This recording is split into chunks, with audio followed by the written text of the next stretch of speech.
Another day, another basketball stories na naman ang pagkukwentuhan natin.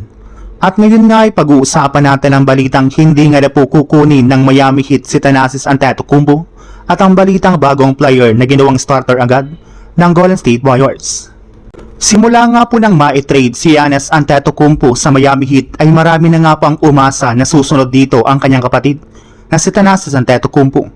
Kung inyo nga pong matatandaan, isa nga po sa mga request noon ni Giannis sa kanyang dating team ay ang pagbibigay ng kontrata at pagpapalaro nila sa kanyang mga kapatid, especially kay Thanasis. Pero ayon nga po sa isang source, ibang-iba na rin naman nga daw po ang sitwasyon ni Giannis sa paglipat niya sa Miami. Since wala nga daw pong plano ang kanilang front office na paglaruin sa kanilang prangkisa ang kahit sino man sa kanyang mga kapatid, gayong hindi nga daw po sila magtitira ng bakanting pwesto sa kanilang lineup para kay Thanasis Antetokounmpo.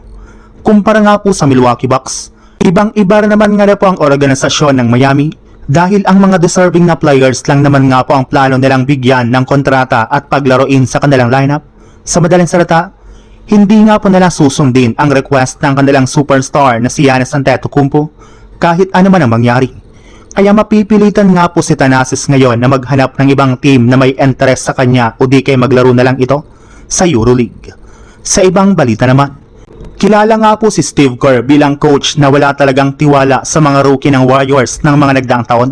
Since kita naman nga po ninyo na binibigyan lamang nila ang mga ito ng kakaunting playing time at binabangko pa kagaya na lang ng nangyari kina Jonathan Kuminga, Moses Moody at maging kay Brandon Podziemski. Ngunit sa pagpasok nga po ng bagong season ay mukhang magbabago nga po ang kanyang approach sa team. Matapos ibulgar ngayong araw na ilalagay nga daw agad nila ang kanilang rookie na si Yaxel Ndebourne bilang kanilang starter simula next season. Maganda rin naman nga po ang pinakita nitong performance ng nagdaang Summer League kung saan siya pa nga po ang naging MVP at nanguna sa kanilang team para makuha dito ang kampyonato. Pero hindi na naman nga po ito nakakagulat dahil since nga po injured pareho sina Moses Moody at Jimmy Butler ay ito na lang naman nga po ang aasahan nila bilang starting small forward. Solid na naman nga po ang galaw at pangangatawan nito, kaya sigurado nga po na makakasabay siya agad sa mga pinakamalalakas na player sa NBA.